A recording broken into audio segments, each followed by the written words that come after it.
Today, we begin part 1 of 24 of the Master Key System by Charles F. Haanel, a book written over 100 years ago that has influenced generations of thinkers, entrepreneurs, and students of self-mastery. Originally designed as a step-by-step course, each lesson builds on the last, revealing how our thoughts shape our reality. And now, Part 1. 1. That much gathers more is true on every plane of existence, and that loss leads to greater loss is equally true. 2. Mind is creative, and conditions, environment, and all experiences in life are the result of our habitual or predominant mental attitude. 3. The attitude of mind necessarily depends upon what we think. Therefore, the secret of all power, all achievement, and all possession depends upon our method of thinking. 4. This is true because we must be, before we can do, and we can do, only to the extent which we are, and what we are, depends upon what we think. 5. We cannot express powers that we do not possess. The only way by which we may secure possession of power is to become conscious of power, and we can never become conscious of power until we learn that all power is from within. 6. There is a world within, a world of thought and feeling and power, of light and life and beauty, and, although invisible, its forces are mighty. 7. The world within is governed by mind. When we discover this world, we shall find the solution for every problem, the cause for every effect, and since the world within is subject to our control, all laws of power and possession are also within our control. 8. The world without is a reflection of the world within. What appears without is what has been found within. In the world within may be found infinite wisdom, infinite power, infinite supply of all that is necessary, waiting for unfoldment, development, and expression.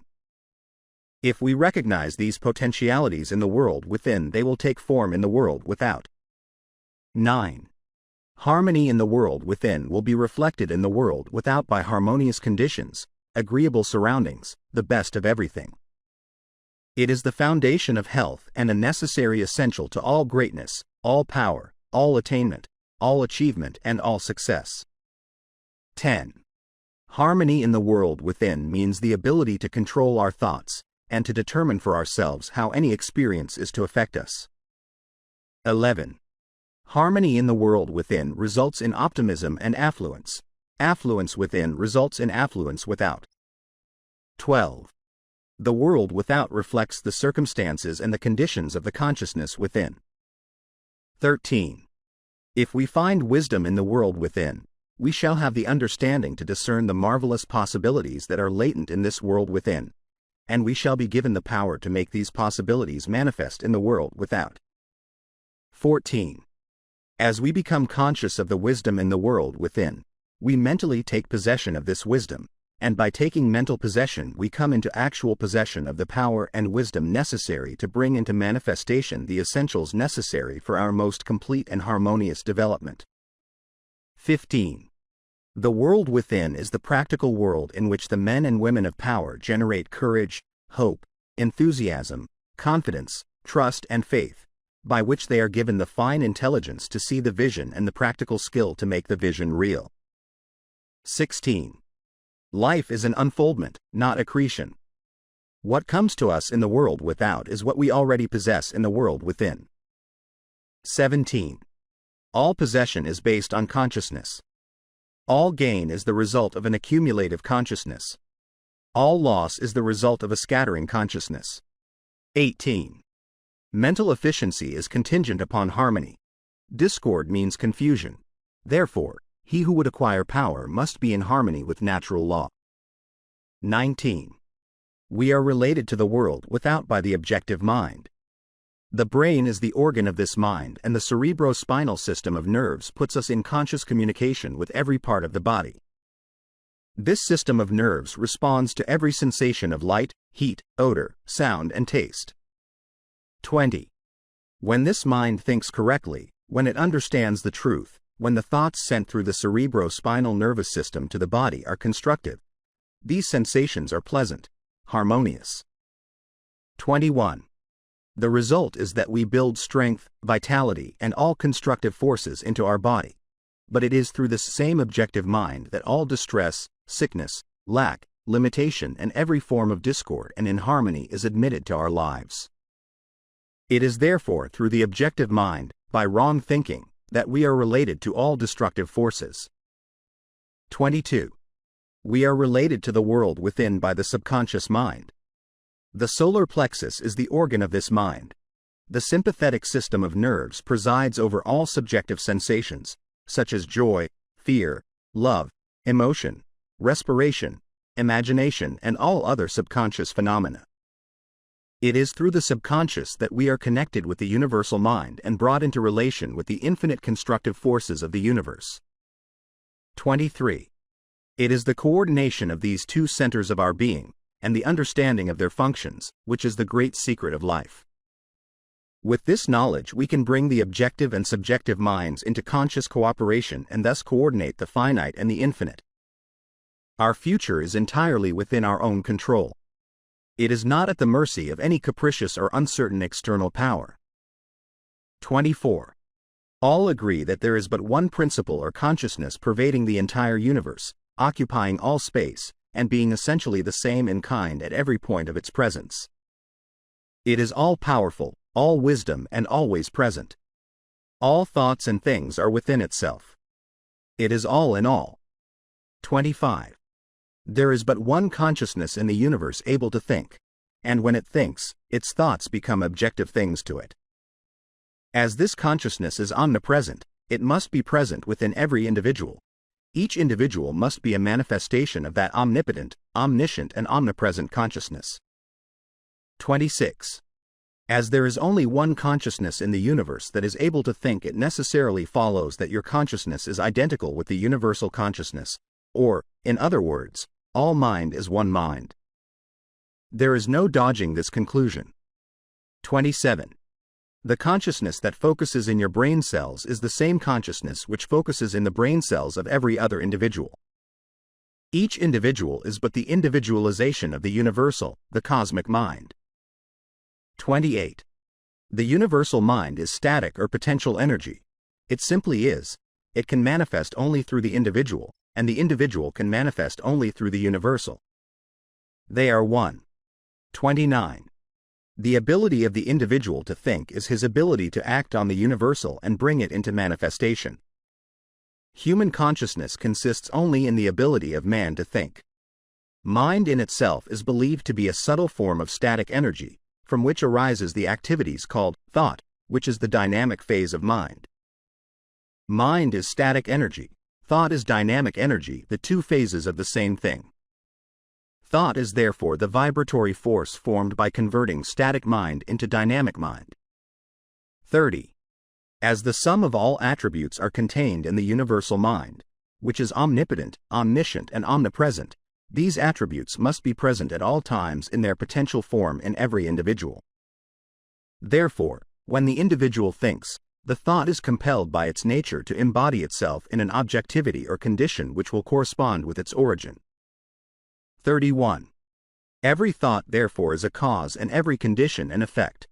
For this reason it is absolutely essential that you control your thoughts so as to bring forth only desirable conditions. 32.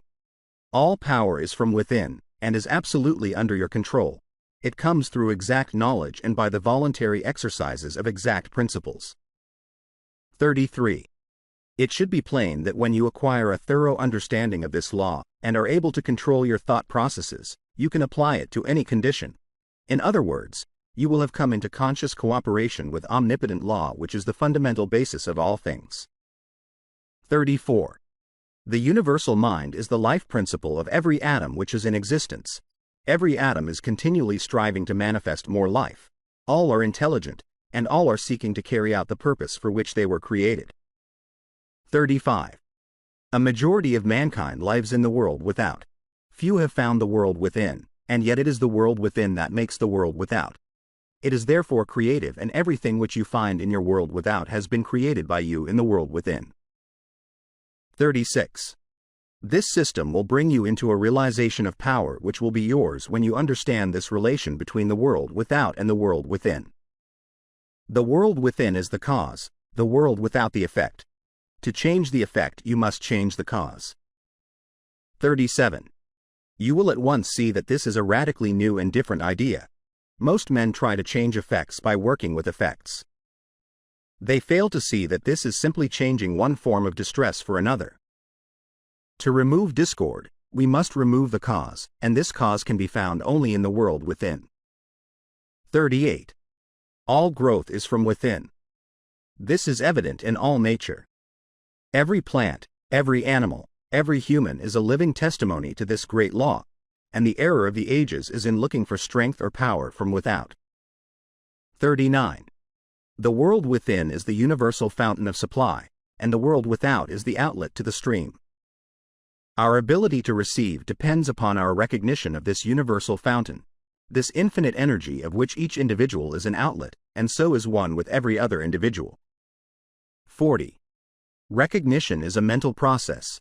Mental action is therefore the interaction of the individual upon the universal mind, and as the universal mind is the intelligence which pervades all space and animates all living things, this mental action and reaction is the law of causation, but the principle of causation does not obtain in the individual but in the universal mind.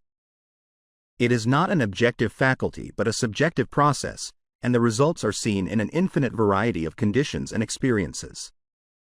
41. In order to express life, there must be mind. Nothing can exist without mind. Everything which exists is some manifestation of this one basic substance from which and by which all things have been created and are continually being recreated. 42. We live in a fathomless sea of plastic mind substance. This substance is ever alive and active. It is sensitive to the highest degree. It takes form according to the mental demand. Thought forms the mold or matrix from which the substance expresses. 43. Remember that it is in the application alone that the value consists, and that a practical understanding of this law will substitute abundance for poverty, wisdom for ignorance, harmony for discord, and freedom for tyranny, and certainly there can be no greater blessing than these from a material and social standpoint. 44. Now make the application. Select a room where you can be alone and undisturbed. Sit erect, comfortably, but do not lounge. Let your thoughts roam where they will, but be perfectly still for from 15 minutes to half an hour. Continue this for 3 or 4 days or for a week until you secure full control of your physical being. 45. Many will find this extremely difficult. Others will conquer with ease, but it is absolutely essential to secure complete control of the body before you are ready to progress. Next week you will receive instructions for the next step. In the meantime, you must have mastered this one. Study questions with answers. 1. What is the world without in its relation to the world within? The world without is a reflection of the world within. 2. Upon what does all possession depend? All possession is based on consciousness. 3. How is the individual related to the objective world? The individual is related to the objective world by the objective mind. The brain is the organ of this mind. 4. How is he related to the universal mind? He is related to the universal mind by the subconscious mind. The solar plexus is the organ of this mind. 5. What is the universal mind?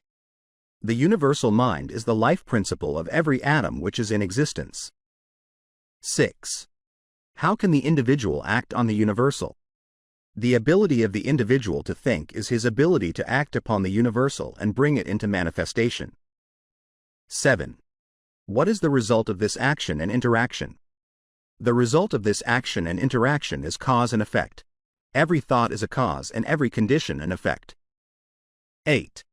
How are harmonious and desirable conditions secured? Harmonious and desirable conditions are obtained by right thinking. 9. What is the cause of all discord, inharmony, lack, and limitation? Discord, inharmony, lack, and limitation are the result of wrong thinking. 10. What is the source of all powers? The source of all power is the world within, the universal fountain of supply, the infinite energy of which each individual is an outlet,